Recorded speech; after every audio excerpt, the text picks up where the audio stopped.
The Hope Chest, Chapter 12. Violet Spies. Violet spent a hot, miserable night sharing a bed with Chloe and thinking that it would have been cooler in the Hermitage, where you didn't have to pay for the fan. But in the morning, Violet had an idea. She woke up stiffly next to Chloe, who was still asleep.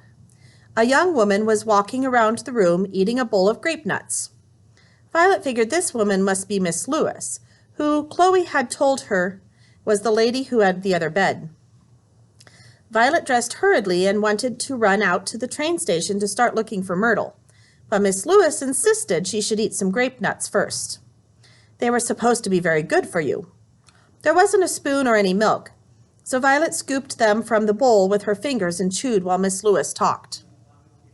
"Today's the 4th day the legislature has met," Miss Lewis said. "We're hoping it would all be over by now.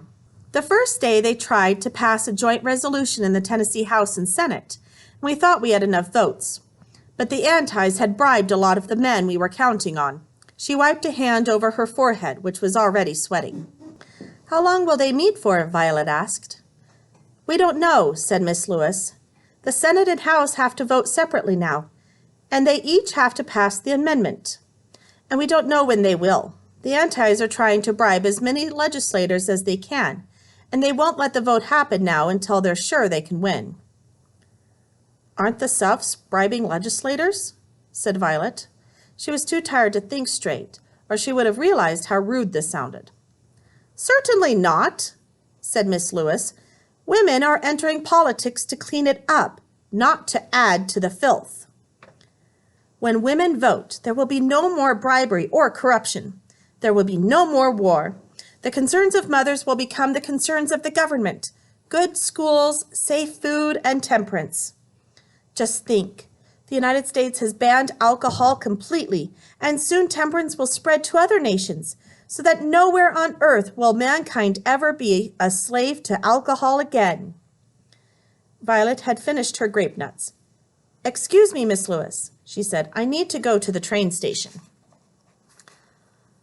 "I'm sure those antis are going to use every dirty trick they can think of to block the legislature," said Miss Lewis, seeming not to hear her.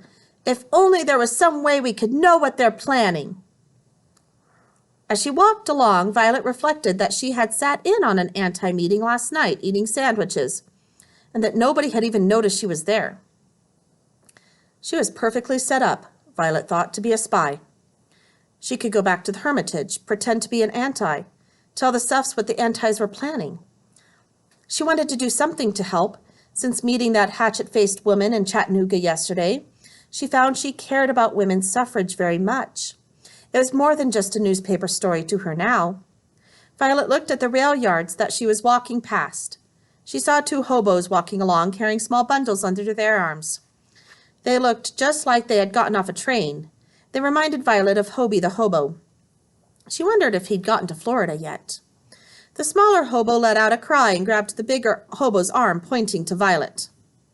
Violet started. Hobos could be dangerous. She'd gathered that much from Hobie, who had been careful not to let her and Myrtle meet any other hobos. She turned to run. "Violet!" called the larger hobo, and relief washed over Violet. She ran toward them, the gravel roadbed crunching under her feet. "I was just on my way to look for you," she said. "We shook those Palmer agents," said Myrtle. "They're running around the Tennessee backwoods looking for us." She pointed down the rails toward the freight yard. "We rode in a caboose." "But—" Violet looked at Myrtle and then at Mr. Martin. They were both rather soot-covered, though not as much as Violet and Myrtle had been after riding in the blind behind the engine with Hobie. "Mr. Martin, you jumped off the train. I saw you." Mr. Martin shrugged and smiled. "Sorry to scare you, Violet. I had to make it look like I jumped so that agent would leave us all alone. I went over onto the steps of the vestibule of the connecting car, then climbed up onto the roof and rode there till the next stop. Then I got into a different car." "And you told us it was dangerous to ride freight trains," Violet said. Mr. Martin shrugged again. "Well, it is. Have you found your sister yet, Violet?" Yes, said Violet. She's at the Tulane Hotel. It's just up the hill here. She'll be glad to see you. Violet wasn't sure if this was true, but it was the sort of polite thing she'd always been taught to say. Chloe was just coming down the stairs into the big wood-paneled lobby of the Tulane, wearing her sky-blue walking suit with a straw hat with a yellow rose in it. She still looked exhausted, Violet thought. She looked like she hadn't slept at all. Chloe got to the bottom of the stairs and stopped, looking at Mr. Martin for a moment as if she wasn't sure who he was. She didn't notice Violet and Myrtle at all. Violet watched Chloe and Mr. Martin look at each other. The desk clerk and the drummer he was playing cards with watched too. Chloe's mouth opened a little bit and she froze. Mr. Martin turned faintly pink under the train soot. Violet could almost hear him wishing he'd stopped to wash his face. Chloe's face turned pink too. Theo, what were you thinking, helping my sister run away from home? He didn't help me run away from home. I did it by myself, Violet said, annoyed.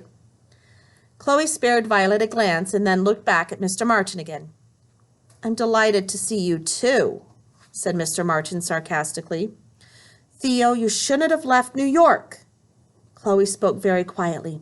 Violet guessed she was trying not to let the desk clerk and drummer overhear. I wasn't aware I needed your permission to leave New York, Mr. Martin said. Theo, stop it. What happened? Did the federal agents find the safe house? No, your sister came crashing in on me. Violet felt she had by no means come crashing in, but the way the two of them were glaring at each other now, she didn't really want to be involved in their discussion. Why didn't you send her home, Theo? Because it's impossible to make you headstrong Mayhew women do anything you don't want to, said Mr. Martin testily. I see you're still thinking in terms of making women do things, Chloe snapped. That's completely unfair, and you know it, Mr. Martin said. Violet and Myrtle exchanged glances. Unfortunately, this was enough to draw attention to Myrtle. Hey, the desk clerk barked. Everyone turned to look at him. Uh-oh. We don't allow them in here, he pointed. They all stared at him. You mean Myrtle? Mr. Martin said in a dangerously gentle voice. He stepped over and put a hand on Myrtle's shoulder.